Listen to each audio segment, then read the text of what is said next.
Dr. Carlos P. Tatel, Chair of the Department of Anthropology in UP Diliman. Dr. Tatel received his BA History cum laude, MA Archaeology, and PhD Anthropology, all from the UP Diliman campus. Former college coordinator of the Folklore Studies program, and currently the chair of UP Department of Anthropology. His academic interests and public engagements are varied, which include heritage, applied folklore, popular devotion, and the history of Southeast Asian anthropology. His first book was an output of the UP Anthropology Field School held in Tiwi, Albay in 2009, which focused on various ethnographies of disaster from the local community's point of view.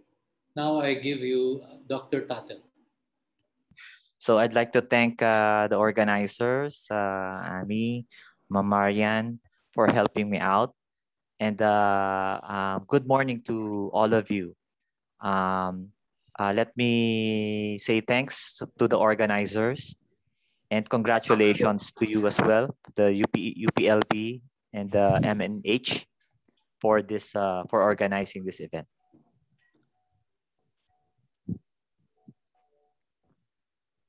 There's a very important lesson that I've learned in DRRM.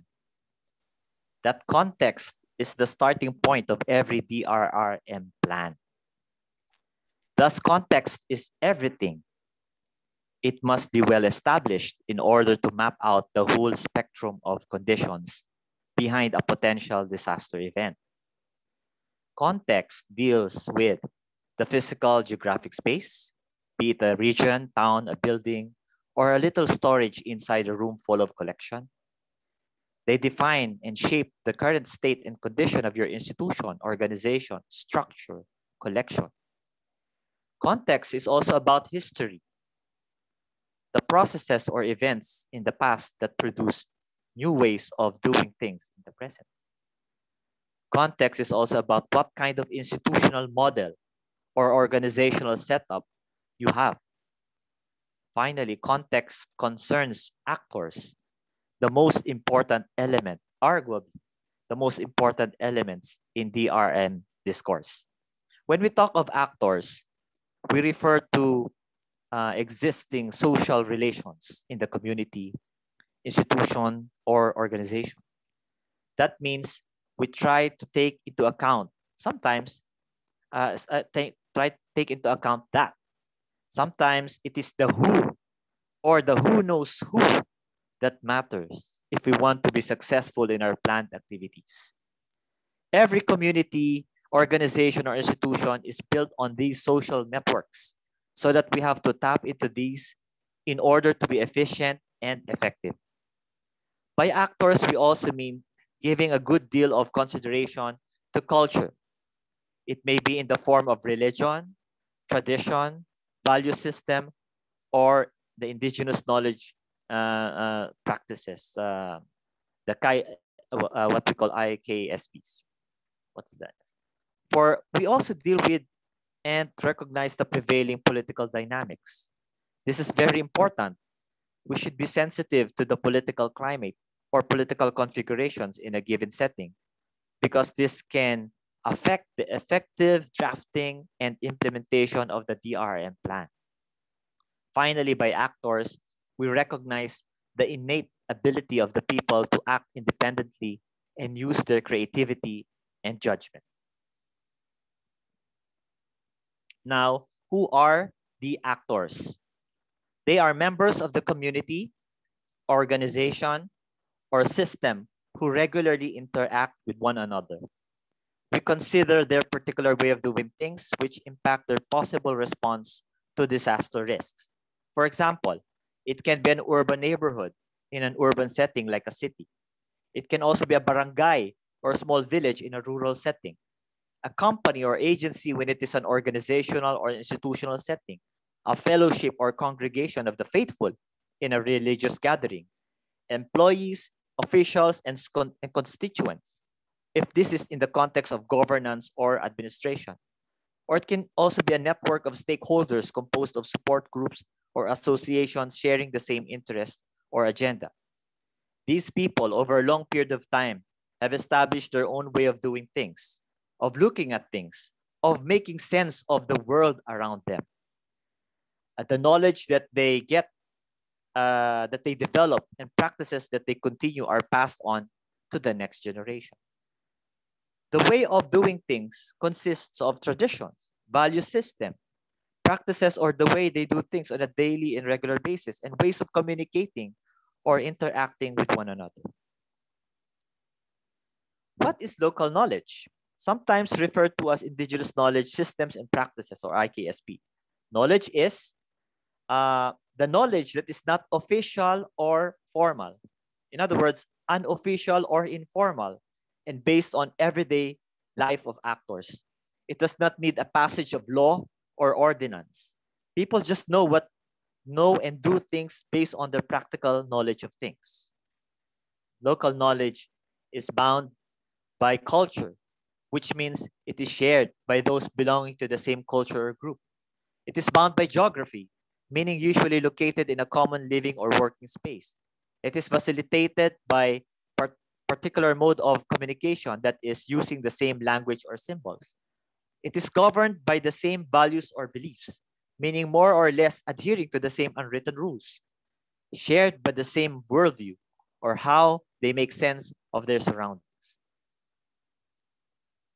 The context of actors is dynamic and fluid. People or actors interact and react with each other. They interact with the physical setting and ecology. They deal with institutions and organizations and agencies. People remember and memorialize history and tradition. They react to empirical evidence, which includes the warning signals coming from national and international agencies. They consult scientists and professionals, as well as traditional knowledge bearers. People ask for help or listen to politicians, and they circulate popular stories and pass on local narratives. If you locate actors and local knowledge in the current international disaster discourse, you will find them across all the elements. I'm sure there is a lecture about it in this webinar. So, but just to go back to it, disaster risk is a function of hazard multiplied by exposure, multiplied by vulnerability over the coping capacity of a system. Giving attention to actors, we would see them cut across all the said important variables. They can be found in the coping capacity, the coping part, which means we refer to the existing capacities of the people that will enable them to respond to disaster risks. They can also be found in vulnerability. The vulnerability part, it has something to do with people, again, whose economic, social, physical, and behavioral condition impact their response to hazards. They can be found too in exposure, because the particular way of life chosen or practiced by the people put them in that situation of exposure to hazards. And finally, in the case of man-made hazards, the element of people is also found in such hazards. In other words, a lot of this formula is hinged upon the understanding of the impacts of the behavior, condition, and situation of the people. By extension, if we understand people, we may be able to mitigate many problems and issues in disaster risk reduction and management. Like I said before, actors and local knowledge cut across all elements of the disaster discourse: hazard, exposure, vulnerability, and coping capacity. By understanding the existing context of the community, we may be able to reveal the living, dynamic situation in a community, organization, institution, or system. Make known the long-standing cultural, social dynamics, and interaction with nature that produce the existing capacities, vulnerabilities, and exposure. It will also make us realize that a lot about disaster risk can be mitigated by human intervention: behavioral, cultural, social, political. The challenge to managing risk is to strike a balance between physical science approaches with the understanding of the living dynamic situation of the people. The dominant approaches tend to rely on engineering and technology in order to mitigate and manage disaster risk. So it is important also to pay attention to actors and local context. By looking at local knowledge, not only as an alternative paradigm to physical sciences, but recognize this as a valid knowledge system. To see that physical science and engineering approaches are excellent way to address disaster risks, but they are incomplete without taking into account how actors view hazards and how they create their own system of do good if the physical science paradigm enters into the realm of local knowledge and that local knowledge informs the science approaches. Also do good if government and international institutions will go the extra mile to create an atmosphere where local knowledge is welcome in DRRM. Understanding the meanings the people give to disaster risk is as important as making them familiar to warning signals or adept in appreciating technical information about hazards. I hear a while ago the importance of interpreting the data. So by interpreting the data, do we mean scientific interpretation of the data? Do we also give attention to how people may have different interpretations of the same data? That's what I'm trying to drive at. For example, a situation may be a disaster for some people, but could mean opportunity for others. If hazards are removed, it could mean the loss of opportunity. How do we make sense of this? Thus, we should strive to strike a balance between science and society when engaging disaster risks, because disaster is a multifaceted phenomenon, which involves not only natural hazards, but people across whose lifeways directly impact the degree of disaster risks. Disaster must be seen from the lens of both science and society. Science and society must listen to one another. In the same way, government must listen to people's voices. The people should update. On the other hand, the people should update what they know based on new and available empirical evidence. If we focus on actors, we will realize that all have roles to play in disaster risk mitigation and management, from the head of the institution down to the lowest ranked employee. Everybody is important. Big or small people, in terms of status, roles or responsibilities, we all have something to contribute to mitigating disaster risks. The problem begins when we think that certain actors are more important than others, or when we think that some actions, behaviors are less valuable than the other. Thus, we begin to devalue one set of knowledge in favor of another, or we deprioritize what people have to say about solving the problem in favor of what the people from the top have to say. For example, when a town or city mayor or head of a government agency or institution dismisses low impact studies like people researches as less important or least priority compared to high impact projects like dike building or construction of evacuation site or installation of warning signals. You can see here the imbalance, and so the voices of the people must also be heard. I am now going to cite some examples or cases in point where we can analyze how actors and local knowledge have created their own way of appreciating disaster risks, thus impacting the way disaster risk reduction management could be implemented in a given situation. Case in point, religion. This photo was taken by the roadside of a barangay in Legazpi City during my field work in Albay in 2009-2010. A memorial during that time was still being constructed, as a way of remembering the tragedy that struck that particular barangay during the 2006 Typhoon Reming. This memorial is a way of the people to remember and make sense of what just happened, placing the event within the narratives of religion and folk narratives of faith. Before I elaborate, let me show you a few more slides. The people have a strong and deep devotion to their patron saint, the Nuestra Señora de Salvacion. Its chapel and shrine is located in Barangay Horoan in Tiwi, Albay. As depicted in this painting, the Virgin Mary, lovingly addressed to by Bicolanos as the Ina, is seen as the protector of the people from all sorts of tragedies, floods, volcanic eruption, typhoon, etc. The people are her children, and they will always be protected by their mother. So going back to what happened in that particular barangay, it was November 30th, 2006, Super Typhoon Reming, packing 190 kilometers wind struck Albay. Mud flow originating from the slopes of Mayon ravaged many communities, including this barangay, sweeping houses to the sea.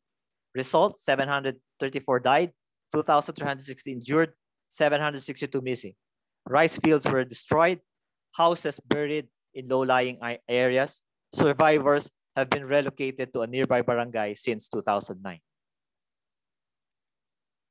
This barangay was officially declared as no man's land by no less than the president of the country, then, Gloria Macapagal Arroyo. Survivors were relocated to the designated relocation site. Another picture taken along the road. Okay, allow me to read to you the folk stories that I heard regarding what happened. This is according to the people, the stories that they have created to make sense of what happened. So story one goes, an old lady with a child passed by the barangay and asked for water from a group of rowdy drinking males. Rejected, the lady said that water shall descend upon the whole barangay. This story was according to the informants of Tiwi Albay. So the popular interpretation, she was the Holy Virgin Mary, and the child was Jesus, and the water being referred to in the story was the great rains and mud flows. Story number two, an old male person in tattered clothing came to the barangay and asked for water from a group of drinking men. The group, disgusted by the sight of an unwanted visitor and stranger, turned down the latter's request and even ridiculed him to drink from the drainage instead. Worse, they offered the old man tagay, or a glass of drink, alcoholic drink, that is. Humiliated, the old man replied, "Tubig ba ang problema nyo? Pabayaan nyo at bukas darating ang tubig sa inyo." I loosely translated it into Tagalog, but it was said in Bicol. So, the popular interpretation, he was San Isidro Labrador, patron saint of the said barangay.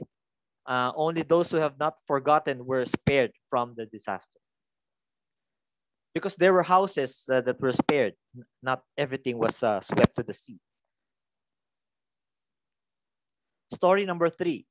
A shabby-looking strange person arrived in the barangay. He was so smelly that when he went around the place, he was shooed away by the residents. Aling Maria, a certain Aling Maria, a resident of that barangay, had a small store, and the man and the visitor asked for water from her. Having no clean drinking water herself, she offered soft drinks. The man insisted that he only wanted water. Aling Maria said that she will get water from another house, and so she asked the old man if he wanted to go to her house instead, which is a few walks away from the store. The man was somehow moved by the kindness, and so he said, "Maraming salamat ate, makaliligtas kayo sa sakit ng tubig na maraming kalawang." Again, I loosely translated it in Tagalog, but it was originally said in Bicol. She and her husband totally forgot about this incident until Reming came and devastated their barangay, but spared their house. The interpretation here is that the old man, according to them, the old man who came to their house was Jesus Nazareno. They were spared because igwa pa kitang gigibuon, may plano pa. We still have a mission in life. They believe that they were spared too because of their devotion to the Ina.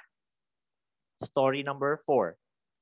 During one of Mount Mayon's volcanic activity, ash was spewed out of the crater and it seemed there would be another violent eruption. The people of Padang were all awake, waiting what will happen next. I just said the name of the barangay. Suddenly, 2 streams of light came out of the dark and seemed to be dancing at the foot of the mountain. Eventually, ash fall ceased, lessening the risk of another volcanic eruption. By daybreak, the feet of San Isidro Labrador, a statue of San Isidro Labrador located in a chapel in that barangay, was already full of ash. The popular interpretation, the 2 streams of light were of San Isidro Labrador and Nuestra Señora de Salvacion, the patron saints of that barangay and another barangay, respectively, who prevented another disaster. So there you go. Those were the stories. So the moral of the stories is this. People make sense of disaster in many ways. They do this by creating folk narratives or stories so that the disaster event would be comprehensible o madaling intindihin, madaling maintindihan through a language or idiom that they can understand. Telling stories is one way to remember not only the tragedy, but also the lessons that can be learned from it. The huge memorial by the roadside, as shown by this picture, is a concrete reminder of as well as making permanent the lessons learned. Next example is about a much talked about characteristic of Filipinos, that of being resilient. Culture is adaptive in the sense that it helps people respond to difficulties and thus create possibilities or opportunities from difficulties. Just like the case of resiliency exhibited by the people of Pasig City when Typhoon Ondoy struck them in 2009, their creativity allowed them to innovate, redesign their existing capacities to suit the current situation. The photo showing an altered tricycle in high wheels. You can see this kind of innovation not only in Pasig City, but in many communities, cities are all around the Philippines. You can see not only tricycle being resilient, but jeepneys, vehicles, houses, and many other things. Their creativity capacitates them to respond to hazards and adapt effectively.